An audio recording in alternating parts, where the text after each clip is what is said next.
Aotearoa. Welcome whānau to Bomber's blog, The War on News, your weekly sacred cow slaughtering assault on current affairs, beamed live from the palatial Stratos news bunker buried deep beneath the heart of the Greyland Republic. And tonight's political media crimes against reason kill zone, National quenches Labour's burning crosses on the beach, private prisons to be run by a militant Colonel Sanders, and will the real John Key Slim Shady please stand up? Please stand up. Plus, this week's Wanko of the Week and the Barack Obama People's Hero Award.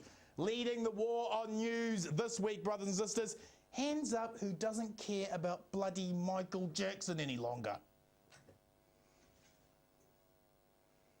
TVNZ has two reporters at Neverland, and TV3 have flown one in to try and decipher the final moments of a prescription drug-addicted Peter Pan personality disorder 50-year-old who had a weird fascination with kids. The height of Michael Jackson media madness was reached late last week when CNN reporter Anderson Cooper managed to track down and find Bubbles the chimp and had an interview with him. Apparently, Bubbles likes cucumbers and bananas. Now, while interviewing the pet chimp of a dead celebrity is very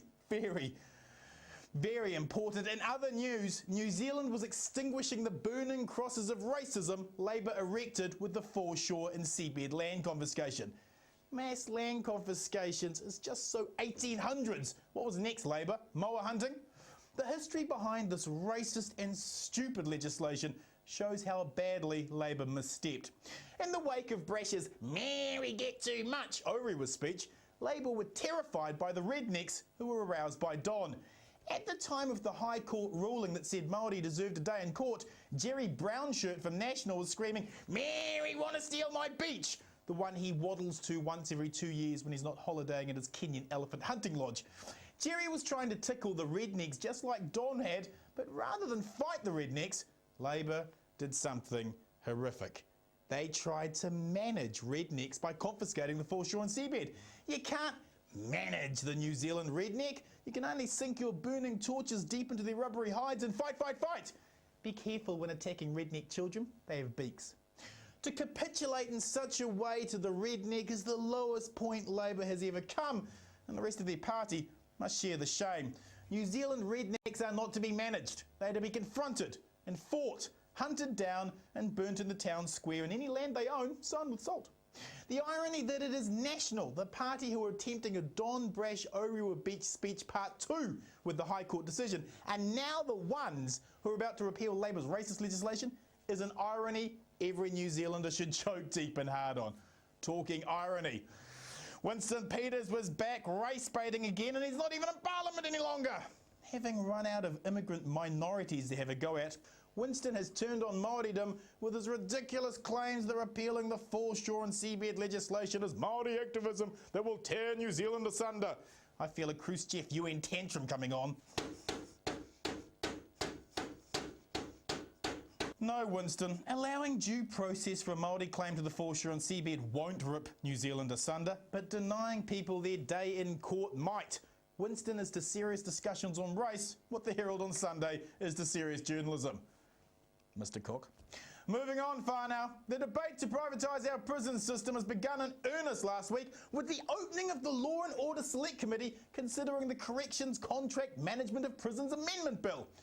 On the one hand, we have an underfunded, corrupt, racist and violent public prison system that does bugger all to rehabilitate because angry voters frightened by a "it leads if it bleeds" crime-bloated media won't spend an extra taxpayer dollar on anything less than chain-ganged orange-suited prisoners breaking rock along the motorway singing "Old Man River."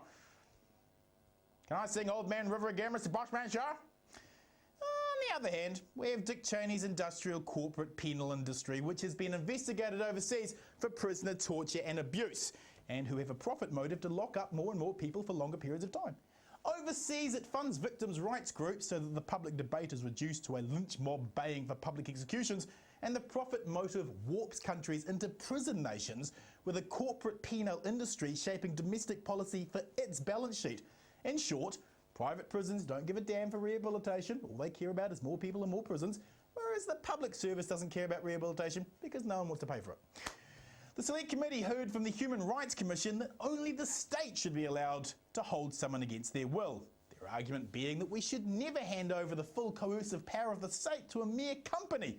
Such power has to be unblinkingly monitored through the direct accountability of an MP responsible for prisons.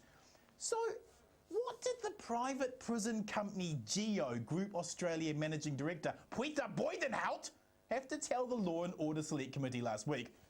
I'm not kidding, his name really is Peter Boydenhout. Well, the first thing he had to say was kill the very reason National have been selling New Zealand on private prison ownership. Commandant Boydenhout told the Select Committee that private prisons were not cheaper and that if New Zealand was opting for private prisons, then it had to acknowledge up front that it wasn't cheaper. You could almost see the National Act MPs choke. They've been selling private prisons as a cheaper option. Here's Commandant Boydenhout explaining up front that it isn't cheaper. We're about to hand over massive powers of state to a company to lock New Zealanders up, and there's no savings at all. Why, that's the craziest bullshit I've ever heard. But it gets better. Commandant Boydenhout was asked why on earth New Zealand would want private prisons if they aren't going to save any money. Poiter's response? The reason why we should allow the corporate penal industrial complex into New Zealand and warp domestic policy with a profit motive, the reason, because it would help New Zealand be a mixed economy. A what? A mixed economy. We should allow the corporate penal industrial complex into New Zealand to make a profit and locking more and more fellow New Zealanders up so that we can be a mixed economy. Oh, joy of joy, we'll be a mixed economy, far now. Let's frolic in the memorial garden of Adam freaking Smith. We're going to be a mixed economy. Is that the best Peter Boydenhout can come up with?